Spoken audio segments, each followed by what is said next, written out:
मुंजा horror legend, horror story. कहते हैं कि जहां अच्छाई है वहां बुराई भी है, जहां रोशनी है वहां अंधेरा भी है।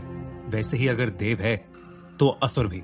और आज मैं आपके लिए एक ऐसी खौफनाक असुर की कहानी लेकर आया हूं जिसे मुंजा कहते हैं।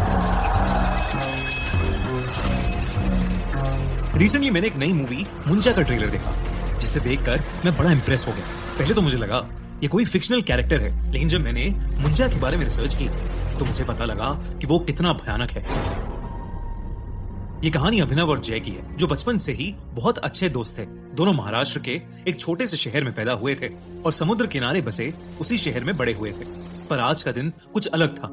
आज अभिनव का 18th बर्थडे था। जय ने अभिनव के बर्थडे के लिए एक बहुत ही स्पेशल आइडिया सोच रखा था। वो अभिनव को रात 12 बजने से ठीक पहले ही एक बीच पर ले गया। पर 12 बजते ही जय ने अभिनव को हैप्पी बर्थडे विश किया और अपने बैग से एक शराब की बोतल निकाली। अभिनव वो बोतल देखकर थोड़ा चौंक गया। आज से पहले उन दोनों में से किसी ने कभी शराब को हाथ तक नहीं लगाया था। जय ने अभिनव से कहा कि ये उसकी बर्थडे सेलिब्रेशन का ही एक हिस्सा है। अभिनव भी अपनी लाइफ में एक नया एक्सपीरियंस लेना चाहता था, इसलिए उसने जय की बात झट से मान ली। वो दोनों समुद्र के किनारे काफी देर तक बैठकर शराब पीते रहे। कुछ देर बाद जय को जोर से टॉयलेट आ गया।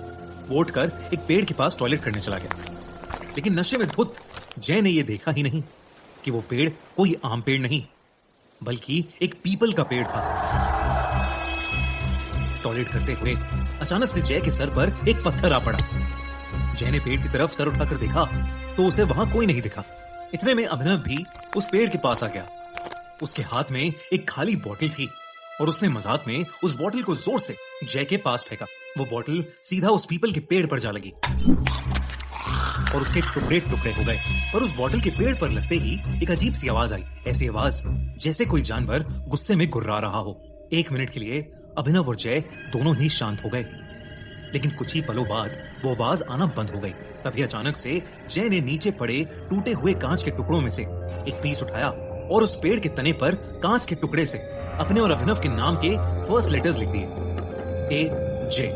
जय ने पेड़ पर उस कांच को खरोचते हुए कहा, अभिनव, अब ये दिन हमें हमेशा याद रहेगा। उसके इतना बोलते ही उस पीपल के पेड़ की डालियां जोर जोर से हिलने लगी और कुछ ही सेकंड्स में एक बड़ी सी टहनी सीधा आकर जय के सर पर गिरी और जय वहीं बेहोश हो गया। ये देखकर अभिनव का नशा मानो 1 सेकंड में चूर हो गया। वो जल्दी से जय के पास गया और उसे होश में लाने की कोशिश करने लगा। तभी अभिनव को अपने पीछे से एक आवाज आई, मानो पेड़ से कुछ नीचे गिरा। अभिनव ने जैसे ही पीछे मुड़कर देखा, उसके पैरों तले जमीन खिसक गई। उसके ठीक पीछे एक काली सी परछाई थी, जिसकी 2 नीली आंखें अंधेरे में चमक रही थीं। अभिनव को अपनी नजरों पर विश्वास ही नहीं हो रहा था। अभिनव को लगा कि जो भी उसके पीछे है वो कोई ना कोई सुपर नेचुरल क्रीचर है। वो जैसे ही उस जीव से दूर जाने के लिए भागा, उस जीव ने उस पर हमला कर दिया। उसके बड़े बड़े नाखून अभिनव की पीठ में घुस गए, लेकिन चीखता हुआ अभिनव जैसे तैसे उस जीव की पकड़ से छूटा और वहां से दूर भाग गया। दूर जाकर अभिनव ने देखा कि वो जीव एक काली परछाई में बदल गया है और वो बेहोश पड़े जय के मुंह के अंदर घुस गया। और तभी अचानक जय अपनी बेहोशी से उठ खड़ा हुआ। अभिनव दूर से उसका नाम बार बार पुकार रहा था, पर जय मानो सुन्न होकर एक ही जगह पर खड़ा था। उसकी आंखें पूरी तरह से नीली पड़ चुकी थीं और वो बस वहां एक पुतले की तरह खड़ा था। तभी अचानक से जय जमीन की तरफ झुका और उसने वहां पर पड़े टूटे हुए कांच का एक टुकड़ा उठा लिया और अपनी शर्ट फाड़कर अपनी छाती पर उसी कांच के टुकड़े से वो ए.जे. लिखने लगा, ठीक वैसे ही जैसे उसने उस पीपल के पेड़ पर लिखा था। ये सब देखकर अभिनव की